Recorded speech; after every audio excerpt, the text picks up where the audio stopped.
सुन लीजिए संजय जी, एक मिनट सुन लीजिए। अभी उन्होंने कहा, 2 दिन पहले उन्होंने कहा कि राम उत्तर भारत के देवता हैं, जबकि बंगाल में हम माँ काली के भक्त हैं। तो भगवान को तो आप बांट रहे हैं संजय जी। मुझे 10 सेकंड के लिए जवाब देने दीजिए।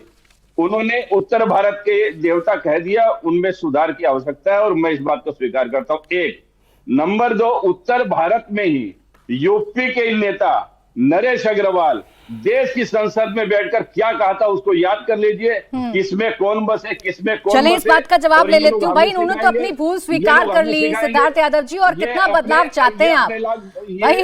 अपने वक्तव्य की शुरुआत संजय जी ने आज रामनवमी की शुभकामनाओं के साथ की है। वो कितने बड़े राम भक्त हैं ये भी बता रहे हैं। उनके नेता से कोई भूल हो गई तो भाई टीवी पर आकर उसे स्वीकार रहे ना, और क्या चाहिए भैया आपको? इससे ज्यादा अच्छा माहौल क्या हो सकता है पश्चिम बंगाल में?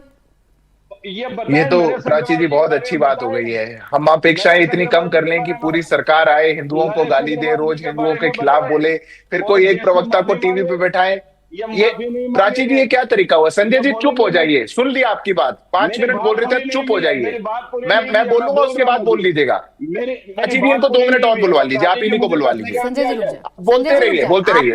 देखिए लगातार बोलो। पूछा आपने, अपनी भूल को मान लिया, आपने इनसे सवाल पूछा इनके नेता पर, तो जवाब आने देना एक बार। ये तय हो जाने दीजिए कौन कितना राम भक्त है, बाकी मैं मान भी नहीं समझा पाएंगे। बोले सिद्धार्थ जल्दी से।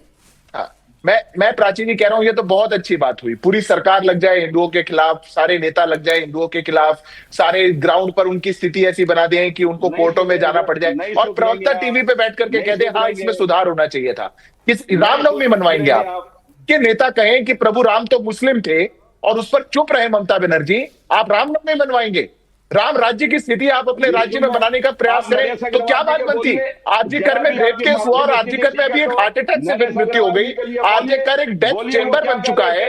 इगरा में रेप केस अभी 4 दिन पहले हुआ। पूरे प्रदेश के अंदर महिलाओं की, बच्चों की, आदिवासियों की, शोषितों की, वंचितों की हालत इतनी नाजुक हो गई, और आप लोग रामनवमी की बात कर रहे हैं। बोलते ना सर, एक एक करके बोलते हैं। ठीक है संजय शर्मा जी, आपसे स्पेसिफिकली सवाल पूछ रहे थे भाई। जैसे मैंने उनके नेता का नाम लिया, उनको भी आपके नेता का नाम याद है, उनको नरेश अग्रवाल जी का नाम याद है, वो बड़े आहत हुए हैं। प्रभु श्री राम का अपमान होता है तो संजय जी और उनकी पूरी पार्टी बड़ी आहत होती है, समझ लीजिए आप सिद्धार्थ जी। अब इसे आप चुनावी मजबूरी कहें, वोट बैंक की मजबूरी कहें, लेकिन ये आहत होते हैं भाई। जानना चाह रहे हैं आपसे, आपके नेता कहें तो ठीक, इनके नेता कहें तो विवाद। नहीं, बिल्कुल ठीक नहीं है प्राची जी। ये कितना आहत होते हैं, चलिए उस पर तो मैं बहुत नहीं कहूंगा, क्योंकि आहत सच्चे हैं, कितने झूठे हैं और क्या चुनाव के लिए वो बात अलग है, पर ये बिल्कुल बात ठीक नहीं है। पर एक बात मैं गर्व से कह सकता हूं, भारतीय जनता पार्टी में रहते हुए कोई व्यक्ति, किसी की हिम्मत नहीं है कि सनातन के खिलाफ एक शब्द वो कह सके। मैं उदाहरण दे सकता हूं, आप किसी का भी, आप उत्तर प्रदेश के मंत्री थे स्वामी, हमारी पार्टी में थे, एक शब्द नहीं बोले। समाजवादी में गए, प्रभु राम के खिलाफ बोलने लग गए, रामचरितमानस के खिलाफ बोलने लग गए। भाजपा में रहते हुए नहीं बोल सकते हैं। उनको पता है भाजपा में रहेंगे और सनातन के खिलाफ बोलेंगे तो उसको बख्शा नहीं जाएगा। कोई व्यक्ति भारतीय जनता पार्टी का सांसद, विधायक, किसी पद पे रहता हुआ व्यक्ति। अच्छा चले ठीक, अब चूंकि समाजवादी पार्टी का जिक्र आपने कर ही दिया तो मैं अनुराग भदौरिया जी को चर्चा में ले आती हूँ। देखिए संजय जी, ऐसा मुद्दा उठाइए जिससे अपने कहीं ना कहीं असहज ना हो जाए। नरेश अग्रवाल जी ने जब बयान दिया था, आपको पता होना चाहिए उस वक्त वो किस पार्टी से थे और किस पार्टी में थे वो उस वक्त जिस वक्त उन्होंने बयान दिया था।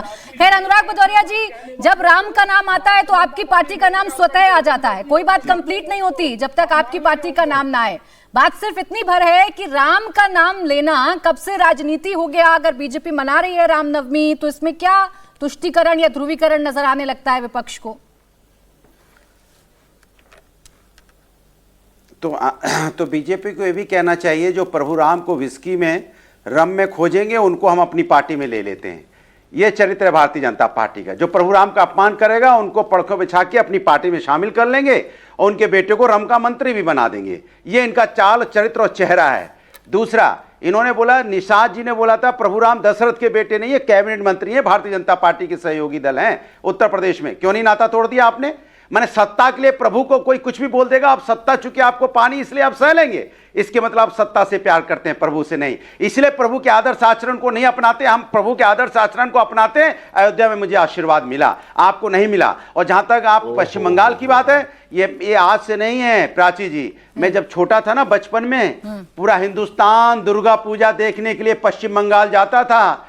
बीजेपी का नामो निशान नहीं था। सब कहते हैं दुर्गा पूजा, भव्य पंडाल, भव्य दुर्गा पूजा अगर कहीं होती है देखने के लिए चलिए पश्चिम बंगाल, हम खुद जाते थे। और मैं जगह का नाम भी बता सकता हूं, पंजाबी मोड़, जिसको अवार्ड मिला था कि सबसे अच्छा भव्य पंडाल। मैं बात बता रहा हूं 87 89 की। तो आज आप नए नए आए हैं और नई नई बातें कर रहे हैं प्रभु की, इसलिए तो प्रभु का आशीर्वाद आपको नहीं मिलता, क्योंकि आप प्रभु के नाम पे राजनीति कर रहे हो। कब से दुर्गा पूजा हो रही है, कब से रामनवमी हो रही है, आपने पहली बार जाना है और भाई भाई भाई करके। अभी हम पूछ देंगे पश्चिम बंगाल में सबसे अच्छी दुर्गा पूजा का अवार्ड कब कब मिला, आप जवाब नहीं दे पाओगे। आज नहीं, वर्षों से मिल रहा है वहां पे। दूसरी बात, जहां तक कि अभी अर्जुन सिंह बोल रहे थे, अरे अर्जुन सिंह ये वो लोग हैं जो दल बदलते रहते। अभी टीएमसी में थे तब बीजेपी को उल्टा सीधा बोलते थे, अब बीजेपी में हैं तो टीएमसी को उल्टा सीधा बोलते हैं। तो इसलिए ऐसे नेताओं पे, ऐसे लोगों पे यकीन मत कीजिए। हिंदुस्तान की जनता समझदार है। भारतीय जनता पार्टी ने पूरे हिंदुस्तान के लोगों के साथ अन्याय किया है, चाहे हिंदू हो, चाहे मुस्लिम हो, चाहे सिख हो, चाहे ईसाई हो, सबको लाइन में लगाते हैं ना। कौन हिंदू लाइन में नहीं लगा क्या? सिलेंडर के लिए, गैस सिलेंडर के लिए, सीएनजी के लिए, या नोटबंदी में आपने उनको लाइन में नहीं लगाया? या हथरस की बेटी हिंदू नहीं थी? मैं पूछना चाहता हूं।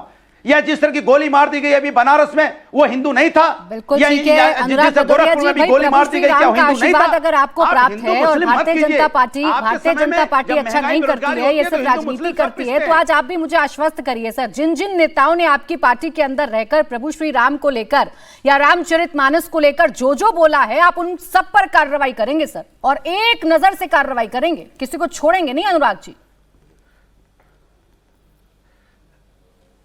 देखिए, आप ये ज्ञान मुझे मत दीजिए, बीजेपी को दीजिए, क्योंकि बीजेपी कार्रवाई नहीं करती है। हमारे यहां जिन्होंने बोला था वो पार्टी से बाहर चले गए, जरा सा इशारा किया, अब अपना बीजेपी को इनडायरेक्टली बीजेपी के साथ होंगे, कहां होंगे मुझे पता नहीं, लेकिन भारतीय जनता पार्टी प्रभु राम के नाम को जो कोई बोलेगा उसको मंत्री बनाएगी। जो देश की जांबाज सैनिक, अधिकारी, महिला, उसको आतंकवादी की बहन बोलेगा, लेकिन इस्तीफा नहीं होगा।